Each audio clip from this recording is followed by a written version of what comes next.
Les informations contenues dans ce podcast ne doivent en aucun cas être considérées comme un diagnostic ou un protocole de traitement. Vous devez toujours consulter votre praticien de santé ou votre médecin pour toute question de santé.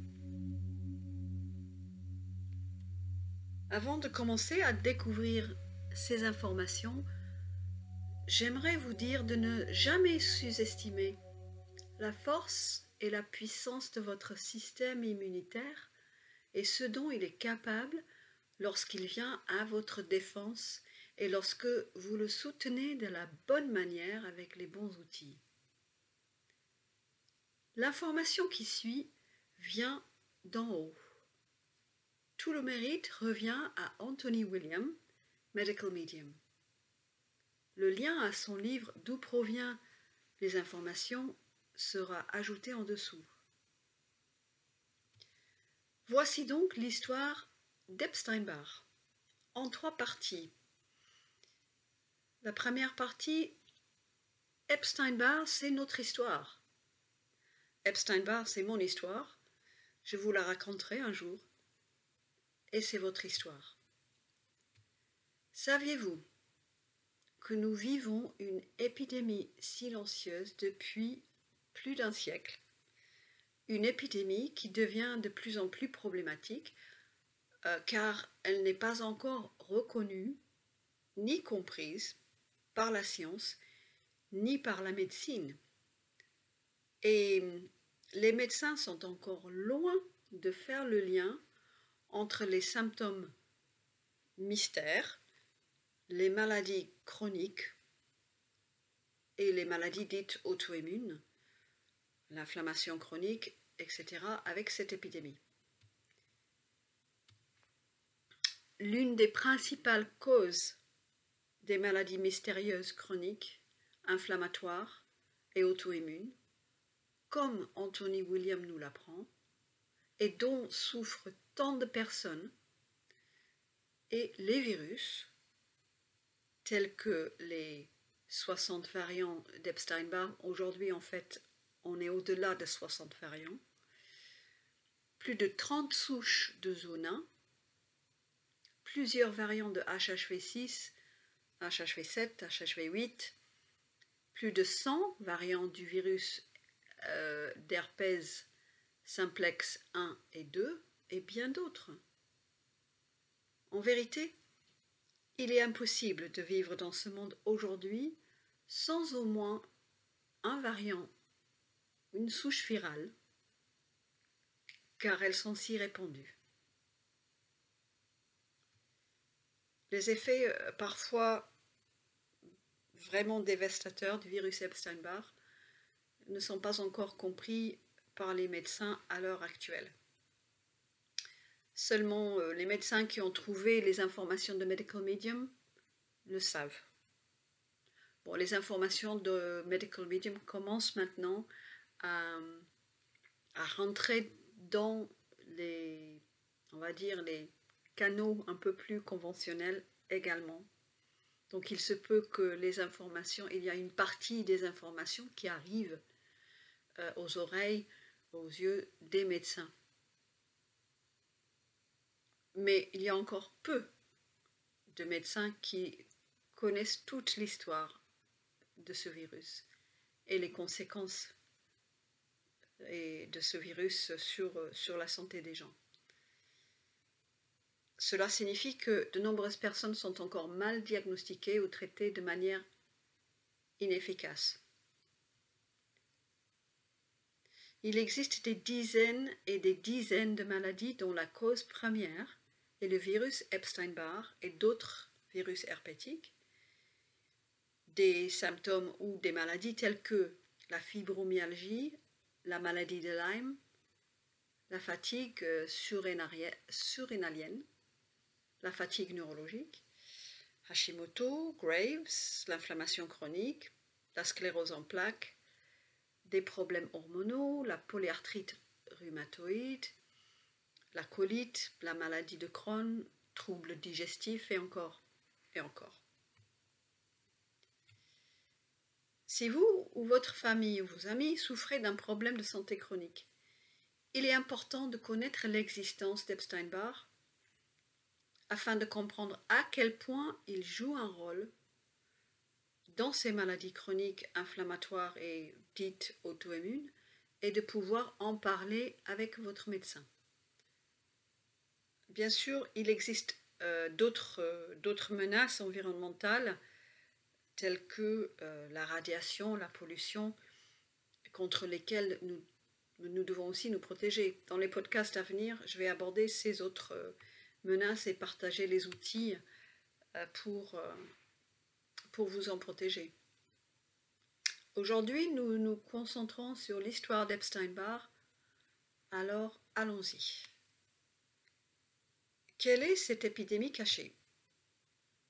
Aujourd'hui, la majorité des personnes sur cette planète vivent avec une ou plutôt plusieurs des nombreuses mutations du virus d'Epstein-Barr. Epstein-Barr est responsable de symptômes, de maladies et de troubles de toute catégorie. Mais la recherche médicale, même si elle connaît Epstein-Barr, elle connaît seulement une version de celui-ci, alors qu'il en existe plus de 60. La recherche médicale n'a aucune idée de son fonctionnement, de ses stades de développement et des conséquences long terme, ni du fait qu'il est possible de les organiser dans 6 grands groupes avec une dizaine de variants par groupe, allant de légers à des variants plus virulents. Dans cette série de podcasts en 3 parties, vous allez apprendre quand Epstein-Barr est apparu, comment il est transmis et comment il opère pour faire des ravages à des étapes stratégiques de la vie des gens et les moyens ensuite de détruire les virus de façon naturelle, efficace et sécuritaire. Alors, où est-ce que ça a commencé? Alors, le virus Epstein-Barr a été découvert en 1964 par les docteurs Anthony Epstein et Yvonne Barr, mais il était apparu en fait au début du XXe siècle. Le virus donc a débuté comme une entité bénéfique pour neutraliser les déchets environnementaux toxiques issus des processus industriels. Malheureusement, Epstein-Barr a évolué au fil des décennies et chaque génération de virus est devenue plus compliquée, plus difficile que la précédente. Les premières versions d'EBV sont légères, lentes à agir et peuvent ne créer aucun symptôme notable. Il y a encore des gens aujourd'hui qui ont une de ces premières versions sans le savoir. Dès les années 1940, de plus en plus de femmes consultaient leur médecin pour des problèmes divers, la fatigue, l'anxiété, des vertiges, la dépression, d'autres symptômes neurologiques, toutes causées par des formes mutées d'Epstein-Barr. Les hommes sont également touchés, mais étaient et toujours maintenant sont moins enclins à consulter. En même temps, les hommes ont un système immunitaire plus robuste en général, parce que les hommes n'ont pas les cycles reproductifs qui modifient le système immunitaire.